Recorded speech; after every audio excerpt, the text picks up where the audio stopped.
Hey guys, my name is Joey Olinger. Today I thought I'd make a quick tips and tricks video with how to save your session from being a crier session or a half shot session due to a little fussy baby or fussy toddler. Let's dive right into it.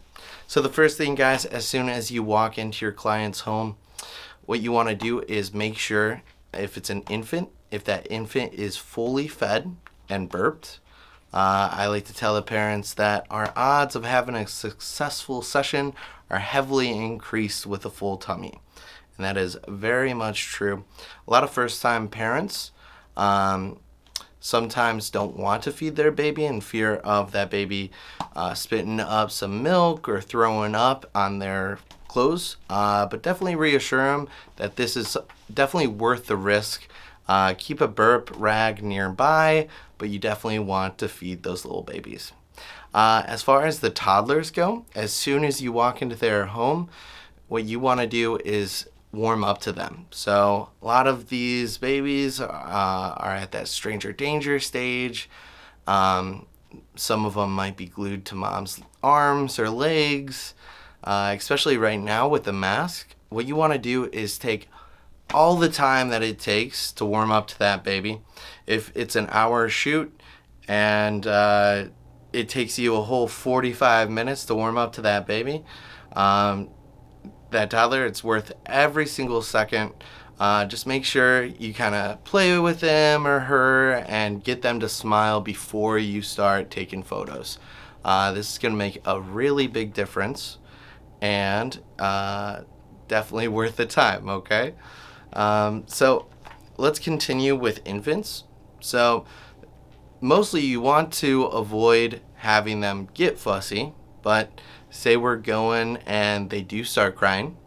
The first thing is, make sure that they're fed. So if that's already check marked, maybe check that diaper and see if that diaper is dirty. And if it's not that, you can try a couple things before you have the parent pick them up. So what I like to do is some high-pitched noises or even a humming noise. You can grab their hands and rock them back and forth a little bit. Even some motorboating or some rolling of the tongue can do the trick. It kind of just distracts the baby. And you want to have a little burp cloth around, get those little teardrops if they're crying that much. If none of those do the trick, though, you don't want to try too long and they're still crying, go and have mom and dad pick them up as soon as possible, and try a different position. So maybe they don't like that tummy time position. Try on the side. Try inclining a boppy and having them sit up a little bit more. Changing the location and the comfort is key, right? It doesn't matter the age. So as far as toddlers go, it's kind of a different story with toddlers. You want to do, of course, just like babies, is avoid having them start crying from the get-go.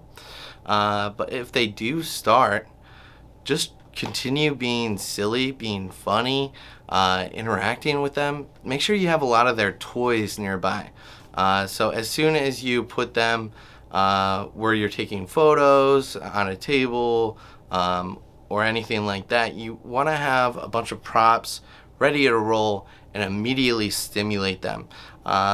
This way, it's not going to be like the baby or the toddler is taking photos and is overwhelmed, starts crying.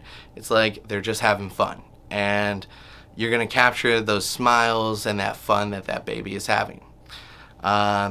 If they do start crying, no worries. If those quick tips, quick toys, nothing's doing the trick, have mom and dad pick them up. And kind of do what you did in the beginning again, where you warm up to them. Maybe you can suggest to mom and dad, maybe if you, the photographer, holds the baby, that can help sometimes. And if none of that work, go ahead and just sit down and have mom put the toddler down and go ahead and throw a ball back and forth. just for a little bit. 5 minutes can make the world's difference.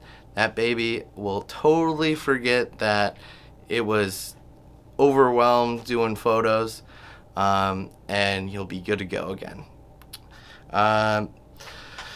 You definitely don't want to push it with toddlers, though.